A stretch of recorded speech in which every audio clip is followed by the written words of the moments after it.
the invitation and look forward to having a great discussion if we have time afterwards. So I've entitled my presentation, Prenatal Maternal Hardship and Traumatic Stress from Population-Level Disasters and Effects on the Unborn Child. What happens to you may be more important than how you react to it. So I'm going to start off this talk by showing you an email that I received from a young woman in New York City in March 2020. So as you may recall, this was the very beginning of the pandemic. New York City was one of the hotspots in the world for COVID-19 deaths. So Katya wrote to me, when I was a student in university, I learned about your study of prenatal maternal stress during the ice storm in Quebec and the development of the children. Is it possible that the stress from the pandemic could influence the development of my child? So I think this is a great launching place because we're still in the throes of the pandemic. So we need to try to understand exactly what was Katya concerned about, what's the greater context of stress in pregnancy. So conventional wisdom, say from 50 or 100 years ago, was the idea that the fetus was the perfect parasite, that it was inside the womb, that it couldn't see anything, couldn't hear anything, and had no idea what was going on in the mother's world, and would take whatever it needed in terms of nutrients and everything else from the mother, even if it was at the mother's expense. Well, in the last 30, 40 years, we've been thinking more about the concept of fetal programming, the idea that the environment of the fetus can somehow alter its programming. Fetal programming very often is thinking about a very negative outcome. And that's a bit been replaced by the whole notion of DOHAD, the developmental origins of health and disease, where the outcomes could be positive, could be negative, but somehow the act of the placenta is having an effect on the development of the unborn child. So if we consider, for example, a woman who's going through the Fort McMurray, Alberta wildfires in 2016, and she's fleeing for her life and her family's life, of course, there's going to be some kind of stress. And the idea is that that stress is somehow getting through the placenta and sending a signal to the fetus to alter its development. So the placenta, in a way, acts like a perceptual organ. So in the same way that your eyes look at the environment, perceive the environment, and try to keep you out of harm's way, the placenta may also be a perceptual organ that is somehow taking in information about the mother's environment. So in this case, the mother fleeing for her life, practically through the flames of this wildfire, the signal is getting to the child. But there's a new concept, which is that of the predictive adaptive response. The idea that the message that is getting to the fetus is not simply to harm the fetus or to be a prenatal insult per se, but it might also be attempting to prepare that fetus for the outside world. So for example, this particular fetus might turn out to be highly vigilant, with the idea that the environment is highly threatening. But that vigilance, if, for example, there is no threat anymore as the child grows up, there's a mismatch between that prenatal environment and the postnatal environment. So this vigilance might actually be seen by their teachers in school as an attention deficit disorder, so as being disruptive in a way. So there's a mismatch between that prenatal environment and the postnatal environment. But when we think about this fetal programming, this developmental origins of health and disease, it's really quite complicated. So we have this stressor on this pregnant woman. And if my slides would advance, yes. And that stress can lead to some problems in the mother's well-being itself. So she can have mental health problems like anxiety and depression. This might lead to unhealthy behaviors like substance use, could lead to domestic violence in the family. And especially those unhealthy behaviors could have their own independent effect on the development of the fetus. At the same time, at the same time, the stress could have a direct effect, as we mentioned, through the placenta. It could have an indirect effect by influencing preterm birth, the risk for preterm birth. And all of these could lead to changes in the unborn child in terms of their long-term mental health, cognitive development, cardiometabolic outcomes, and so on. So it's hard to really know then also there's an effect potentially of those maternal mental health problems continuing to influence child development. So the questions I'm going to try to answer today are, first of all, what do we mean by stress? Second, what are the associations between different aspects of maternal stress and pregnancy and, for example, birth outcomes or maternal postpartum mental health, and especially child outcomes? Third, what are the kinds of things that might protect both the mother and the child? And if we have time, we can talk a bit about the pandemic. So there is a huge literature on prenatal maternal stress, but very often they mean quite different things when they talk about stress. So these pictures here indicate that there are a number of large-scale but retrospective studies of major events, population-level disasters like the war, World War II, or like natural disasters like tornadoes. Those are great, except for that when you're looking at large administrative databases, you don't have information about what actually happened to individual people. So they can establish that there is a risk factor for prenatal stress, but not very much information after that. Then there are a number of prospective studies that look at pregnant women, and they follow along the various kinds of everyday life events, if you will, that happen during the pregnancy. But these kinds of life events are really not very common, but also they're not randomly assigned. So people are not randomly assigned to get fired or to get divorced while they're pregnant. So, what does that mean, and what kinds of complications does that mean methodologically in terms of interpreting your results? And there's another huge field of research looking at prenatal maternal quote unquote stress, where they're looking at maternal anxiety, maternal depression. But there again, if a pregnant woman who is highly anxious has a child that grows up to be anxious, how can we tease apart how much of that effect is a genetic transmission of anxiety? How much of that is the prenatal maternal environment, the intrauterine environment? How much of that is also being raised by a mother who has a tendency to be anxious? So it's very hard to tease apart what exactly is the effect of stress. So what we would really like to have is animal research. Animal research is fantastic because it can randomly assign pregnant animals to stress or non-stress conditions that can control exactly the timing in gestation that the stress occurs and so on. But rats will not answer our questionnaires about how they were actually feeling or what they were thinking as they were being squeezed into a little box. So we are also a whole lot more complicated than laboratory animals. So what we really need is we need some kind of a model or a context of stress in humans. So Lazarus and Folkman have a model that they published in 1984 in which the whole stress experience starts with some kind of objective external situation or an event. And the first response of the person is cognitive appraisal. And the first phase of cognitive appraisal is to think to themselves, is there actually a threat in this objective situation or event?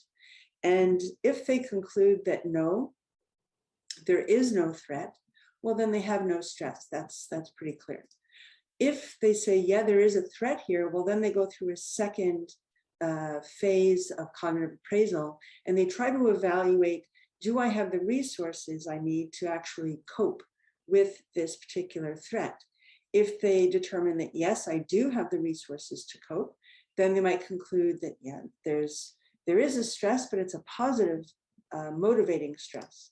If they think, no, I don't have the resources I need, then there's negative stress. That negative stress then leads to subjective distress, and then will lead to the activation of the HPA axis in the person, which will give rise to stress hormones like cortisol. In the case of a person who's pregnant, that cortisol can actually pass through the barrier enzyme in the placenta and reach the unborn child. So this gives us a context in which to really think about each one of these kinds of studies of stress. So we've got an objective hardship that happens, we've got a cognitive appraisal, the way we think about it, and then we've got our subjective distress. So in order to really gain an understanding of prenatal maternal stress, what we need is some kind of a major stressor that, first of all, happens to pregnant humans. Second of all, it has to be outside of the woman's control, and as much as possible, have that distress or have that hardship distributed randomly within the sample or within the population. It needs to be applied to large numbers of pregnant women so that we have sizable sample sizes for the kinds of statistics we need to do. It needs to affect the pregnant women to varying degrees. So we can look at kind of dose response associations between the degree of stress and the various outcomes that we're looking at. It has to affect women at various stages of pregnancy, because we believe that the timing is of importance in terms of the outcomes for both the woman and the child.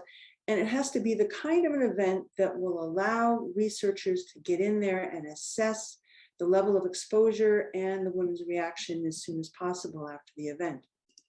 And this is where Project Ice Storm comes in. So I don't know the extent to which people in the audience are familiar with an ice storm, but an ice storm is, well, I'll describe what happened. So in January 1998, we had 5 days of freezing rain. So it was actually 3 different weather systems that moved through southern Quebec and dropped freezing rain. So freezing rain happens when the temperature is just above freezing during the day, rain falls, and whatever it falls onto is going to freeze there. And then, of course, at night, the temperatures go down. And so what happened in January was, with these 5 days of freezing rain, the weight of the ice on the electrical poles and these pylons, the weight was so great that it actually toppled the pylons, toppled electrical poles down the city streets and so on, and essentially left 3 million Quebecers without electricity, and for as long as 45 days in the coldest month of the year. So in response, there were 454 shelters that were established around the region. These housed as many as 17,000 people on a single night. The economic costs were $1.5 billion. That was the most expensive natural disaster in Canadian history. There were 27 deaths that were attributed directly or indirectly to the ice storm. These were from people lighting fires in their fireplaces, and that would go up in flames. They would touch live wires. Falling ice would hit people. People had hypothermia and carbon monoxide poisoning from bringing their barbecues and other things into the house and poisoning themselves to death. So when myself, we were without electricity for 1 week, and it occurred to me that this was an opportunity to study stress from an independent natural disaster prospectively. I figured that there were a lot of women out there that were pregnant at this time. So I created a questionnaire that we sent out to pregnant women 5 months after the storm. And from the natural disaster literature, I saw that the things that were important to look at were the degree of threat, the degree of loss, the scope of the disaster for each person, and the amount of change. So I created a number of questionnaire items that would get at each one of these aspects of exposure to the disaster. And then I attributed points in such a way that each scale would have a maximum number of points. For the ice storm, it was 8 points. For other disasters, it was a different number, but they were equally weighted to come up with a total score. I also saw, kind of retrospectively, that I had included in this questionnaire an item that I had gotten from another source, which went like this. Taking into account all of the effects of the ice storm on you and your family, what would you say have been the overall consequences of the ice storm crisis? And people could choose between very negative, negative, neutral, positive, and very positive. And I was quite surprised to see that from the ice storm, that there was many people who said that it was either neutral or positive, that said that it was a negative experience. And we looked at what they wrote in. The people who saw it as a positive experience, very often they had spent time staying at maybe their in-laws or friends. And because there was no television, there was no electricity, they were actually able to share stories, and there was a lot of support and a lot of fun in that.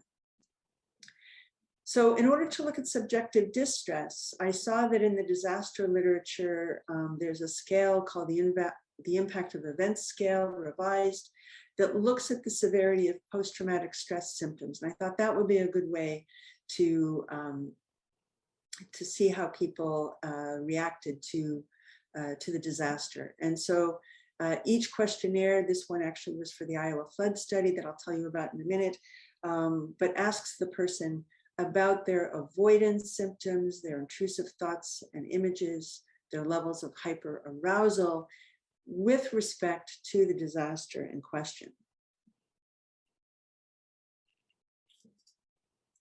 So this, again, I just want to drive home the point that we're looking really at 3 different aspects of the stress experience.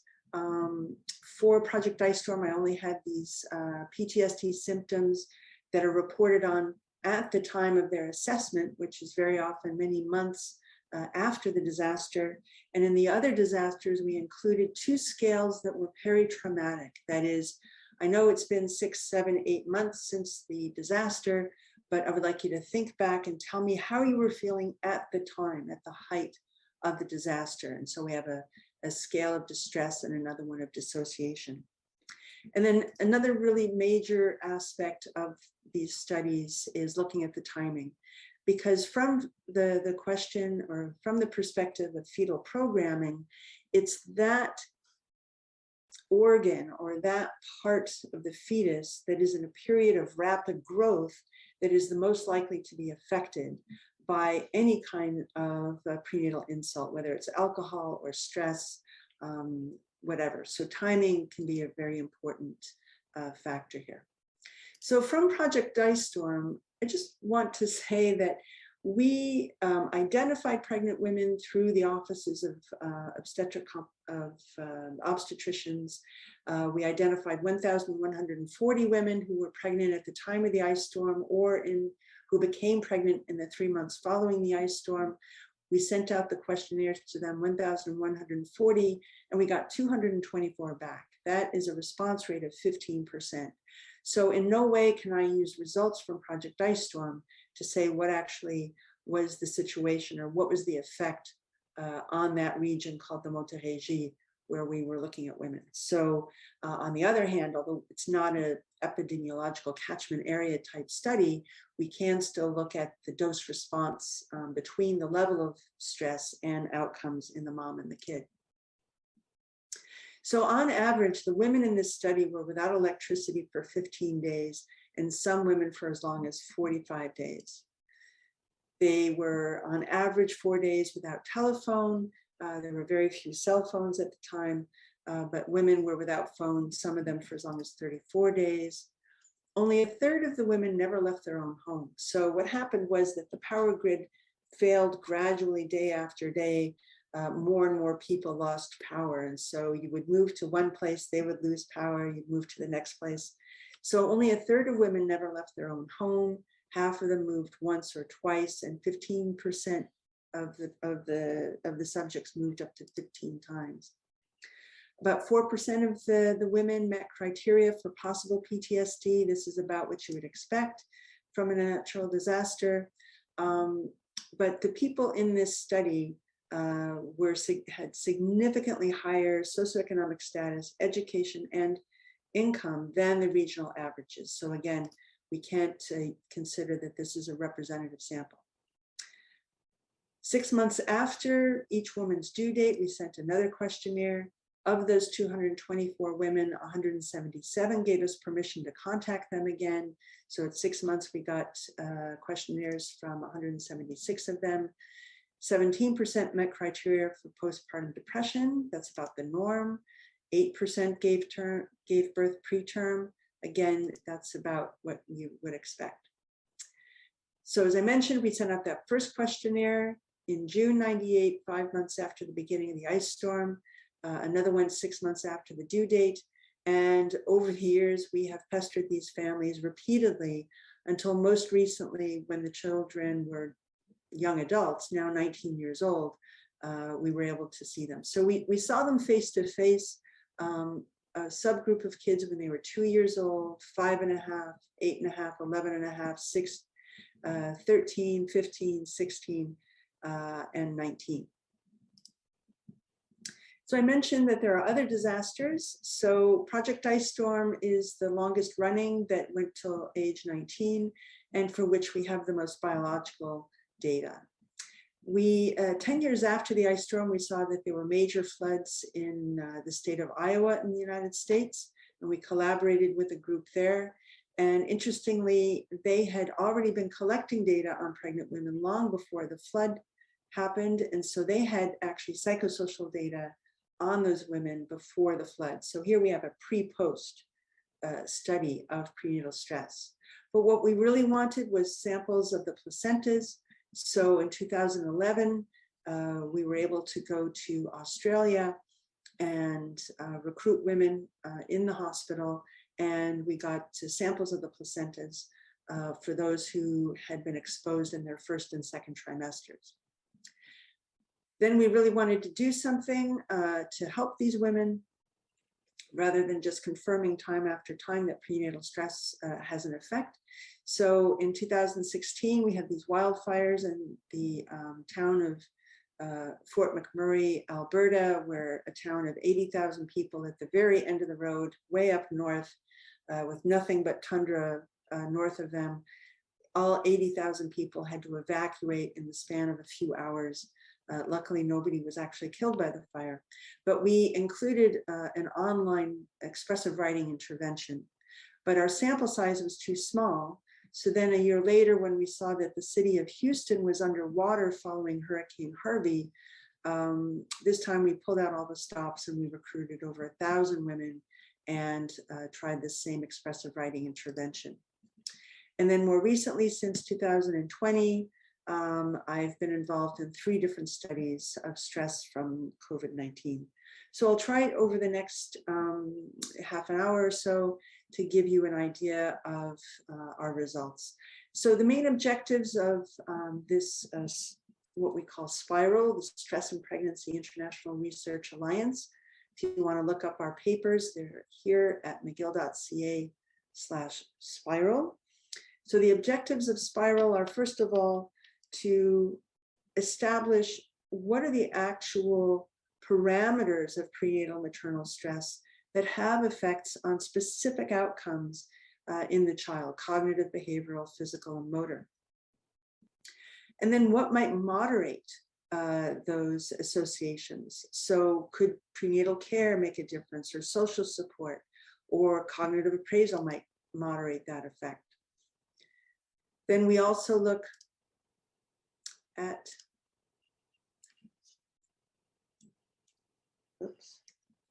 we look at mediators. So to what extent does prenatal stress influence things like birth outcomes or mental health in the mother, which might also then have an effect. And then also at child mediators. So does the stress influence brain, cortisol, epigenetics, and so on, which then might have an effect. So what I've highlighted in red here are the things that I'll be able to talk about this morning.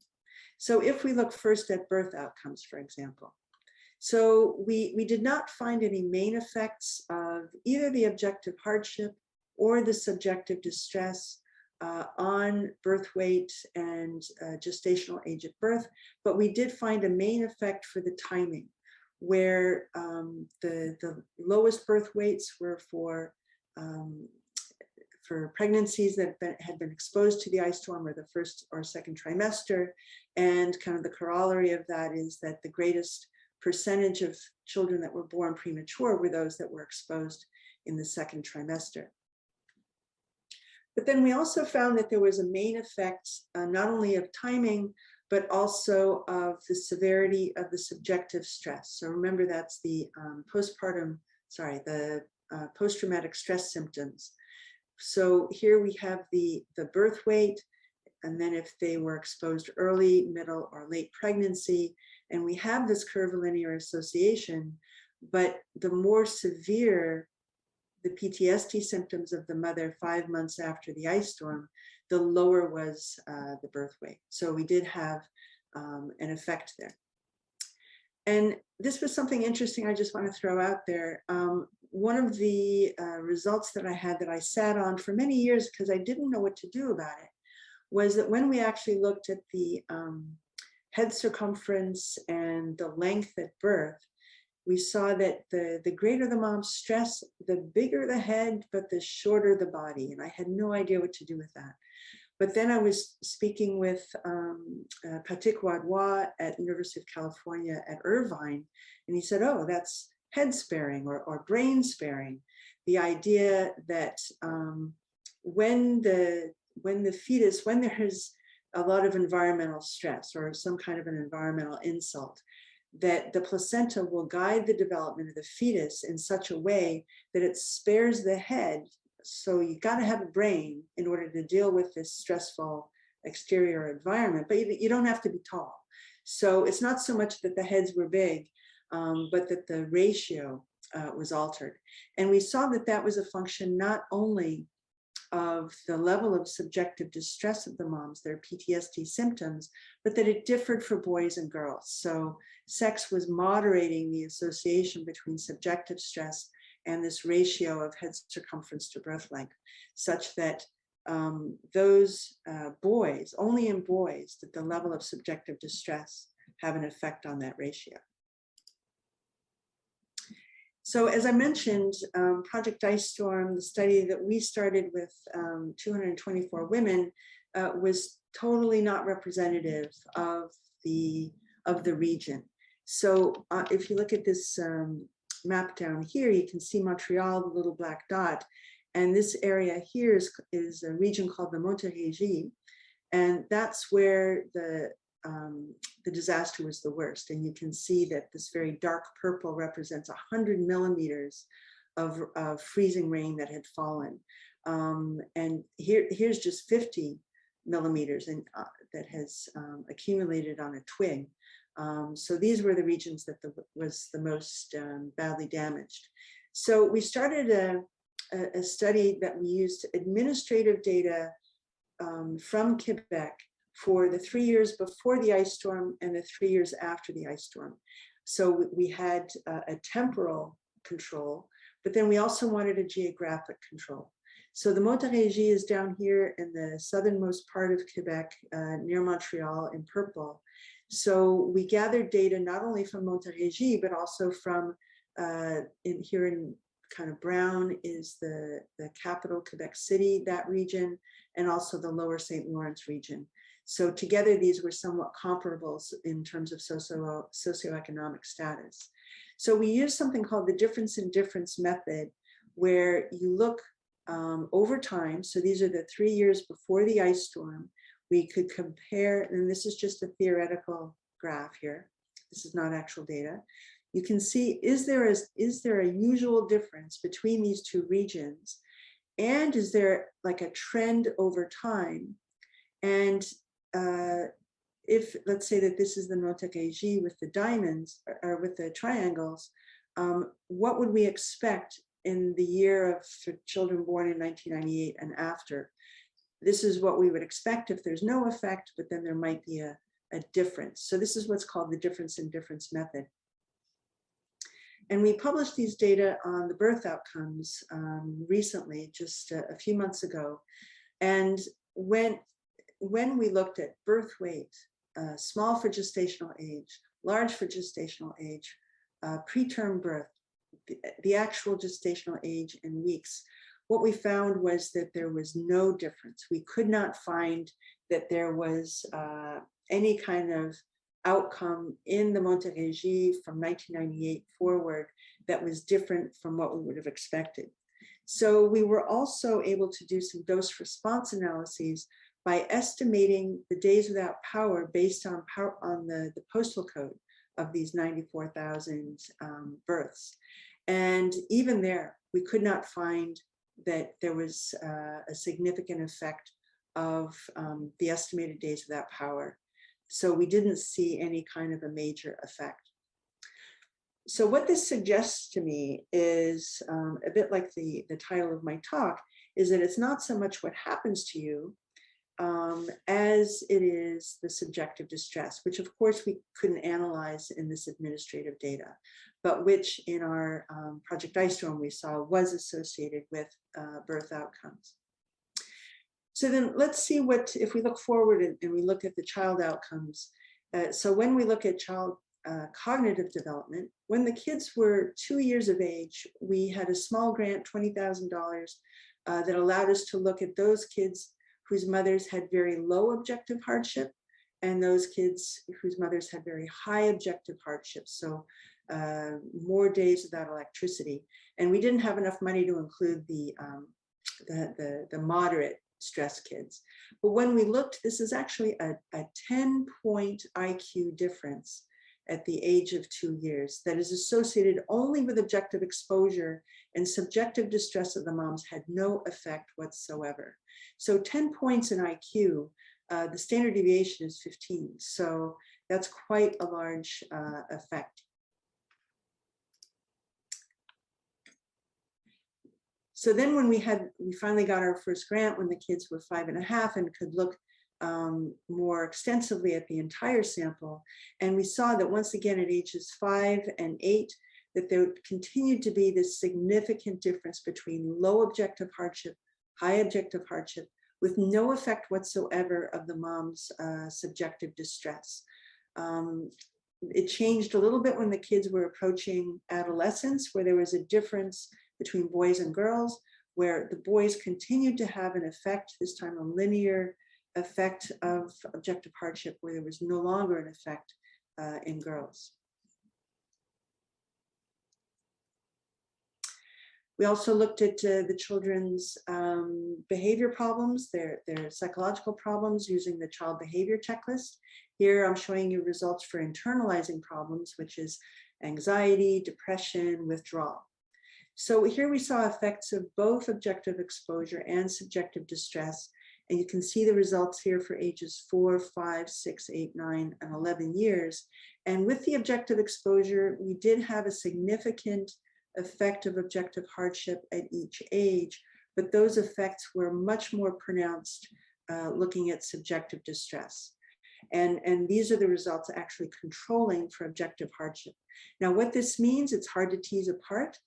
So to what extent does the mom's tendency to respond to a disaster with PTSD symptoms translate to a genetic predisposition in their children to have these internalizing problems? So there it's a little harder to tease apart. Based on some of the literature, when the kids were 6.5, we decided to send out a questionnaire and ask the mothers about the children's autistic-like traits. So these kids are not autistic, but autistic-like traits can be seen as on a continuum. And here we saw that there was pretty much an equivalent effect from both objective exposure and the mother's subjective distress. So as I mentioned, we got our first grant when the kids were 5.5, so we could actually send interviewers out to the homes. And as long as they were there, we thought, well, let's take their height and weight. You know, I had no expectation of what this would do, but I thought as long as we're there, we'll take height and weight. And what we found already when the kids were at age 5.5 was that if we were to split objective exposure into high and low, that those kids whose mothers were longest without electricity, 15% of them met criteria for obesity compared to about 2% of those whose mothers had shorter or less extreme objective hardship. And that trend continued at 8.5. And by the age of 11.5, nearly 30% of high objective hardship kids met criteria for obesity compared to about 6%. And when we looked even longer, like to age 15, we saw very clearly that not only was the effect well, it was continuing on, where you might think that something that happens prenatally would wash out by the time the kids were at school age. Here we saw that the effect was continuing late into adolescence, and you can see that the size of the effect actually increased the older the kids got. So that gave us the idea that maybe we should take some blood from these kids and look at other physiological parameters, in particular insulin. So if these kids were having problems with obesity, what was this doing for their insulin resistance? So at the age of 13, we convinced some kids to come into school on Saturday mornings before their breakfast and give blood and drink the nasty glucose solution.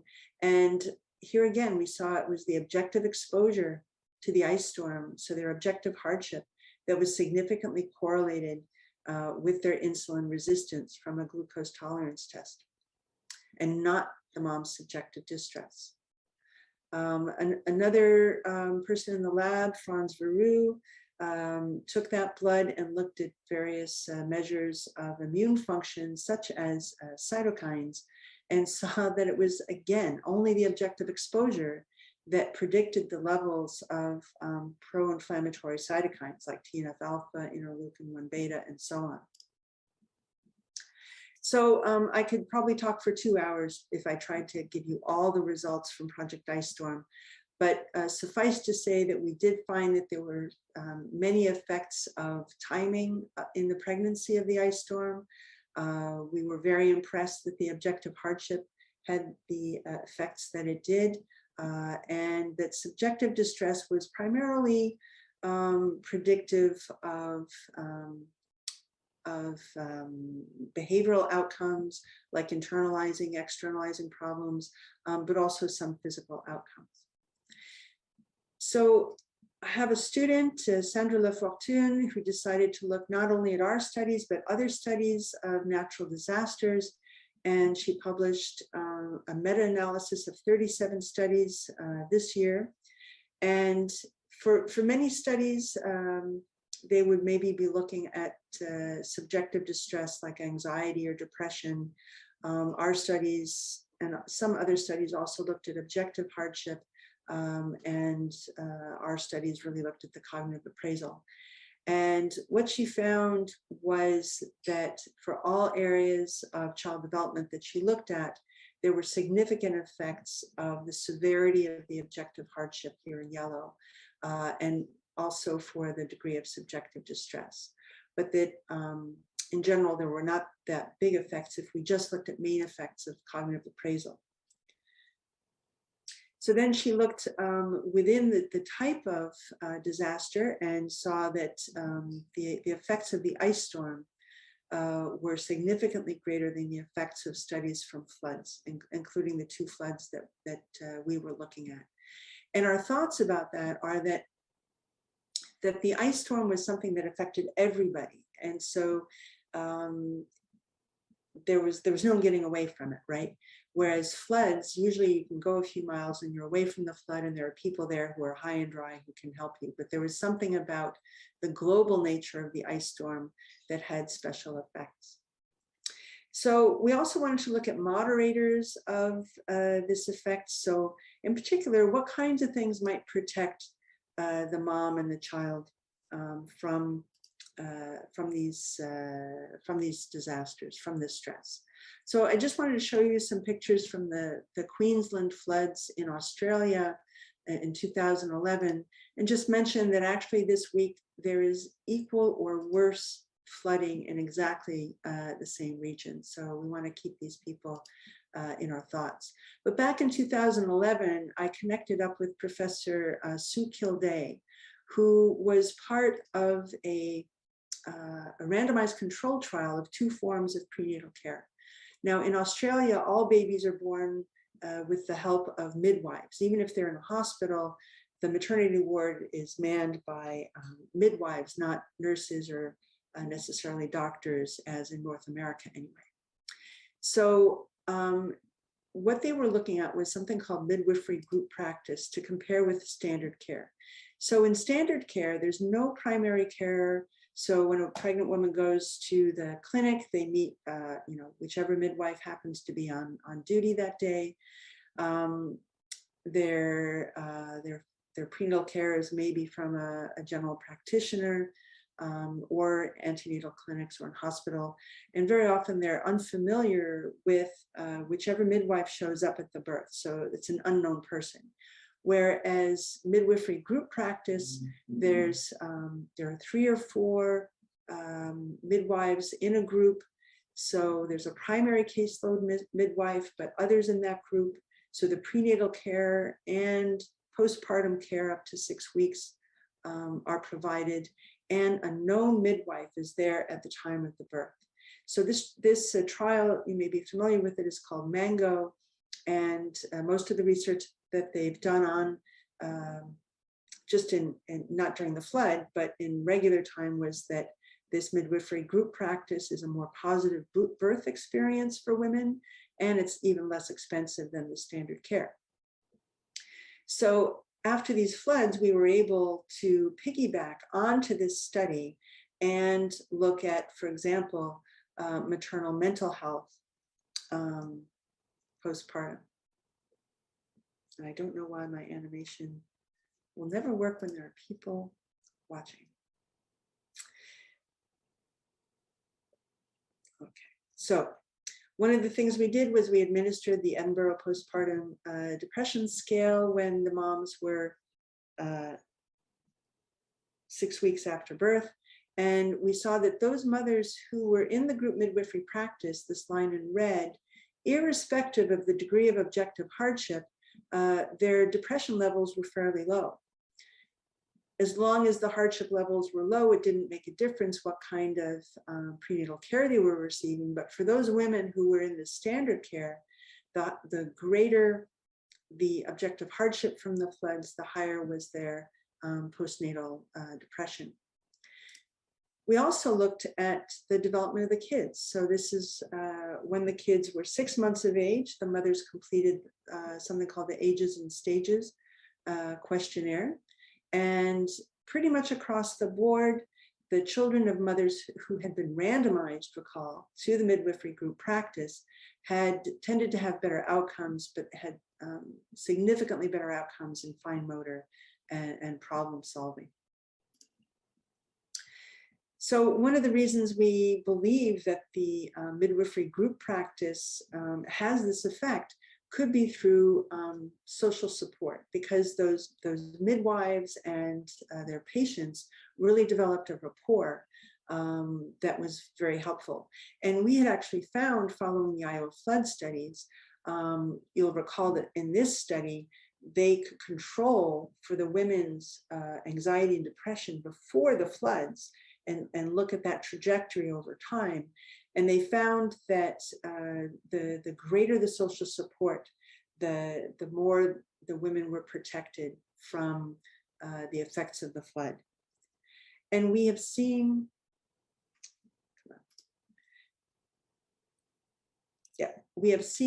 social support buffering pregnant women from distress and from objective hardship in the other studies as well.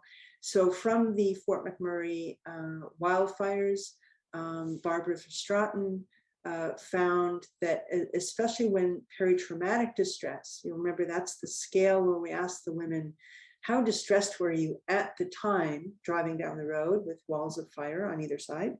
How distressed were you? That as long as their distress was relatively low, that high social support satisfaction protected them from post-traumatic stress-like symptoms. But when the distress was extremely high, the social support was no longer effective.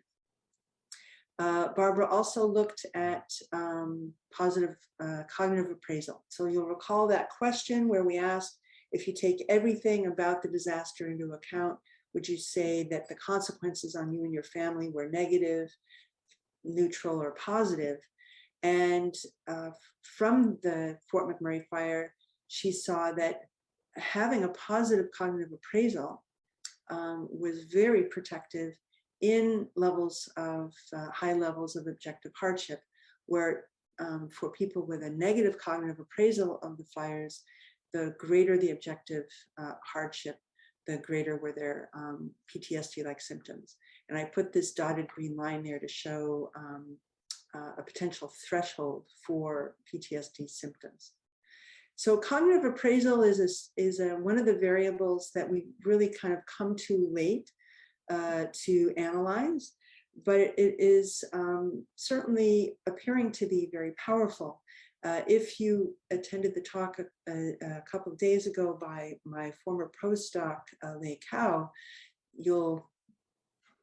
she probably would have mentioned that both objective hardship and cognitive appraisal predicted the degree of DNA methylation in those kids at age 13, where subjective distress did not. So here we really woke up to the idea that cognitive appraisal was important. Another person in my lab, Vincent Paquin, looked at, again, the Queensland flood study in Australia. He looked at the mother's depression over time at 16, 30 months, 4 years, and 6 years postpartum, and saw that for those women who had a negative cognitive appraisal after the floods, that the greater their distress at the time of the flood, that peri-traumatic distress inventory, the greater was their depression over time. Whereas for women who had a more positive cognitive appraisal, the more they were protected. Okay, so what about COVID-19? So could we consider this as a natural disaster? So you'll remember that when I was talking about what is objective hardship, we had these categories of threat, loss, change, and scope. Well, the COVID-19 pandemic has all of these. In terms of threat, we're told every day, wear a mask, get vaccinated. We're constantly reminded with images on TV and on the internet about the level of threat. In terms of loss, there has been so much loss of jobs and income. We can consider certain loss of freedoms and change. Everything about our lives changed starting in March 2020. Working remotely, I haven't left this office in 2 years or been back to my actual office. Some people have to work with young children at home, and it changed how we did everything. I don't know how many of you were like us, washing off our groceries when they came back from the store. And scope, if we think of scope in terms of the duration, well, it's never ending. And if we also think about the global impact, well, the entire globe is affected. Cognitive appraisal, it's kind of difficult to see the positive in what people are going through, although a postdoc of mine who had a baby last November was saying that it was actually kind of cool not to have to travel to all my meetings and just stay home and stay on Zoom, and also to have my spouse at home. And of course, there's lots of anxiety and depression, which would be normal responses to everything that we're going through. So I mentioned that we have a study in Australia of women. It's called Birth in the Time of COVID, or BITOC. We have about 3,000 women in that sample. And in our initial recruitment questionnaire, we included 3 very simple items. The cognitive appraisal item that you're familiar with, this time going from 1 to 7, from negative to positive. We also asked a question about resilience, When things go wrong in my life, it generally takes me a long time to get back to normal. So high scores are that they strongly disagree. So that's positive, that's good resilience. And then tolerance of uncertainty, because everything is changing all the time. So we ask this question from an existing scale. Uncertainty makes me uneasy, anxious, stressed, vulnerable, unhappy, or sad. And that was rated 0, 1, or 2. So a student in my lab, Amber Lee DiPaolo, who actually is looking for graduate school work, she analyzed from the 415 women who were pregnant at the time of recruitment and for whom we had 2-month postpartum anxiety ratings. And she found that objective hardship the greater the objective hardship, the greater their anxiety at 2 months postpartum. But for women who had positive cognitive appraisal in the blue line, there was no effect, where there was a significant effect for those who had a negative, moderately negative cognitive appraisal. Same thing for this resilience item. So women with high resilience in purple were unaffected by the objective hardship, were those who answered that it did take them a long time to bounce back. So women with low resilience, they were significantly affected by the objective hardship. And the same with tolerance of uncertainty. So women who indicated that they were not upset by uncertainty, they were unaffected. First of all, we had a main effect, no matter the severity of the objective hardship. But those who were very intolerant of uncertainty had the worst effects. Okay, so what I said I would be talking about is the idea that what happens to you may be more important than how you react to it. So we saw a little bit of a mixed response to that. But yes, we do see that the degree of objective hardship, so just answering objective questions, how many days without power, how much did you lose in income, and so on, that this predicts a lot of outcomes in child development, but especially when assessed at the individual level. So when we looked at the population of Quebec and compared those two regions, we really were not able to see very much. And even in the PITAC study of the COVID pandemic, when we look at the number of deaths in the region that has no discernible predictive power, unless we're looking at the individual level, like how much did you lose? Do you have children at home, and so on. So objective hardship predicts many outcomes, but especially the cognitive and the physical development in the children. However, we did see that subjective distress, so the way the women were reacting to the disasters, did play a role in some things, such as birth outcomes. And that might be why when we looked at the administrative data that we didn't see any effects. And we do see that there is some effect of subjective distress on mental health of the children, but there may be a genetic explanation for that. We also see that maternal personality factors can be predictive, like their tendency to think positively, their self-perceived level of resilience and tolerance of uncertainty, and that there are other things in the social environment that can be protective, like the quality of prenatal care and social support.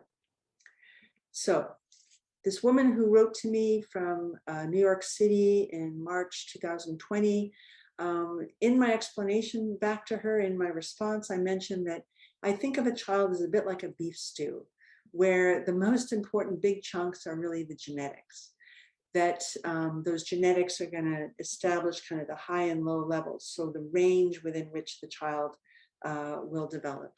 But then other things can kind of push that child up and down that genetic range. Like the potatoes are pretty big, so that could be maybe the diet or vitamins. You've also got the carrots. That might be, did the mom drink alcohol or take drugs?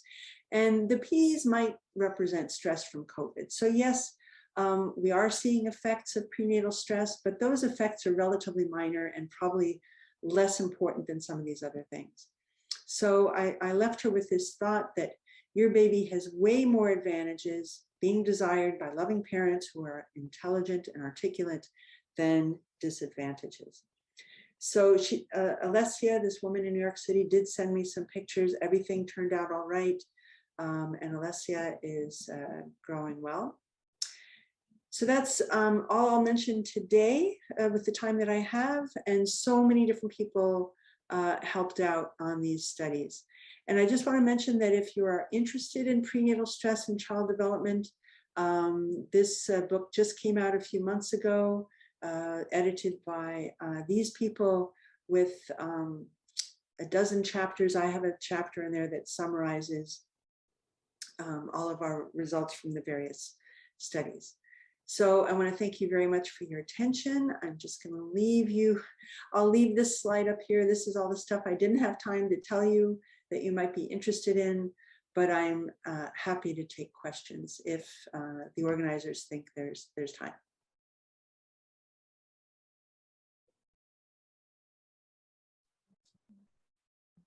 Thanks, Suzanne. My mind is blown. Thank you.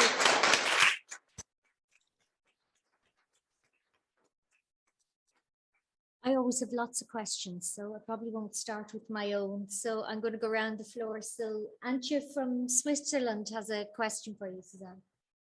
Thank you very, very much for a very interesting and inspiring talk. I just wondered, when you talk about hardship, what is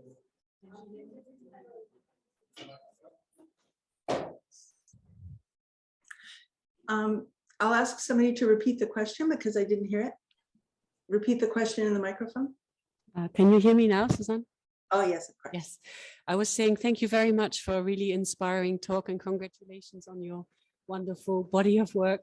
I was just wondering, when you talk about hardship, to what extent does the duration of the stress play a role? So I was wondering, when you talk about hardship, you obviously focused on, for example, the 7 days that the ice storm lasted.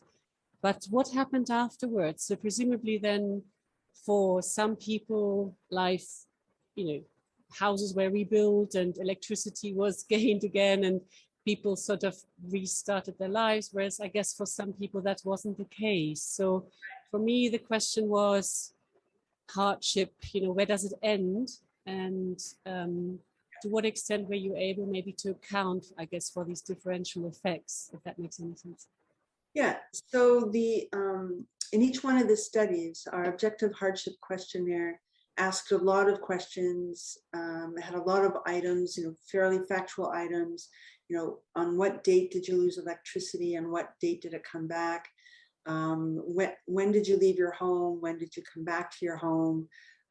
Which was really hard for the Fort McMurray wildfires, for example, because so many people lost their homes and they never went back. So we've had to figure out how to code these items.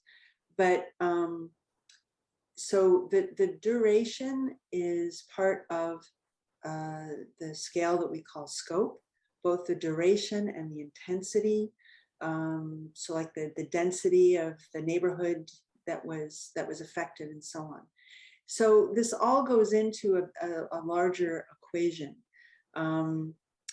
I would say that for Project Ice Storm, because we only had 2 items for scope, one was the number of days without electricity, the other was days without telephone. The duration was very important. But what also comes up sort of behind your question is the difference between an acute stressor and a chronic stressor. And I feel very strongly, not only based on my own work, but based on a lot of other studies, that there's something that happens when all of a sudden the world changes for a person. And so we have always used the timing as the date of the onset of the big change, or the date of the onset of the disaster. So, we've seen over and over again that timing, where it happened in the pregnancy, really is what determines which system in the child is going to be affected. for the pandemic, we're all still scratching our heads. So with this study in Australia, we had a recruitment questionnaire, but then the pandemic keeps going. So we'll say, okay, so now at 2 months, we're going to ask them, okay, 2 months postpartum, we're going to ask them what's happened throughout the entire pregnancy. And then, my gosh, it's still going on. So we have another questionnaire at 6 months where we ask what's happened since the birth in terms of the pandemic. And now we're at 12 months and we're just putting together the 24-month postpartum questionnaire. And so the pandemic especially is a fantastic opportunity to see what happens over time with these really, really long disasters, population level disasters. So I don't have a really good answer for you at this point, except to say that we're very much taking into account in every one of the disasters, how long it lasts. But I think the pandemic results are going to really tell us a lot about the difference between the acute onset, because I don't know about you, but I thought March and April 2020 were the most stressful parts of probably of my life, except the ice storm.